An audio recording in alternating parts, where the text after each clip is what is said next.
يلا يا حبايب قلبي كده نعمل البوزة البوزة المصرية اللي احنا بنشتريها كده من بره لاولادنا. بصوا انا هنا كوباية دقيق. المقادير بسيطة جدا، دي كوباية دقيق وهنا كوباية سكر. انا وكده الحلة دي دول 4 كوبايات مية. تمام. انا معايرة كل المقادير بالكوباية دي، يعني اي كوبايه موجوده في البيت هتعيرها بالمقادير دي. انا معايره بيها كل المقادير بالطريقه دي. اول انا هعمل ايه، نجيب الميه، انزل بالسكر، لا انزل بالدقيق السكر الاول. تمام اهو، هنزل بالسكر تمام كده. بعد كده هنزل بالدقيق.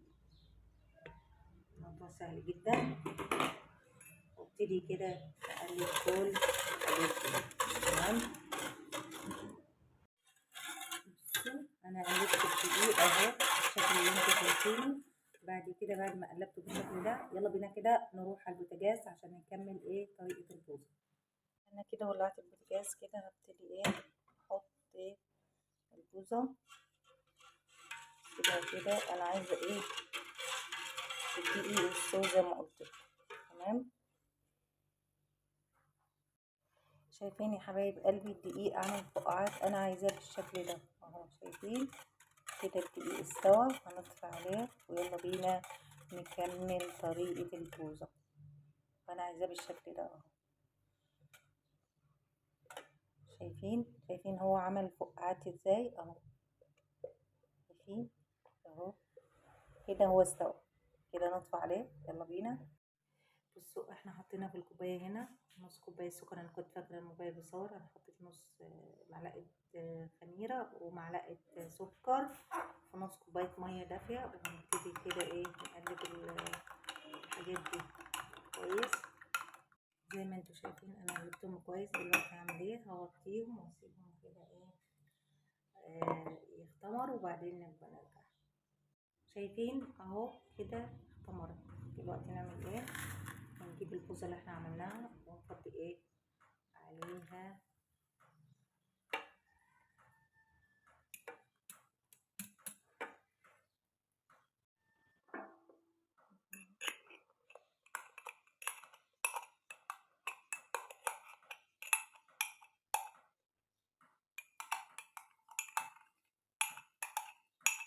تمام كده، حطينا كل الخميرة اهو. بعد كده هنقلبها في البوزة.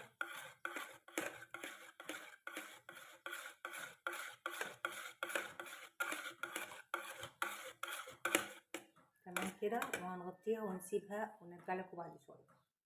رأيكم في البوزة جميلة صح؟ يلا بينا كده نحط لها يعني لو عندك بالينيا عادي كده. بصوا مش هنكتر، حبة قليلين. ماشي، ننزليهم هنا. عيني على الجمال، حاجة كده. بصوا كده احنا صايمين دلوقتي بعد ما نفطر. بوزة وجمالها.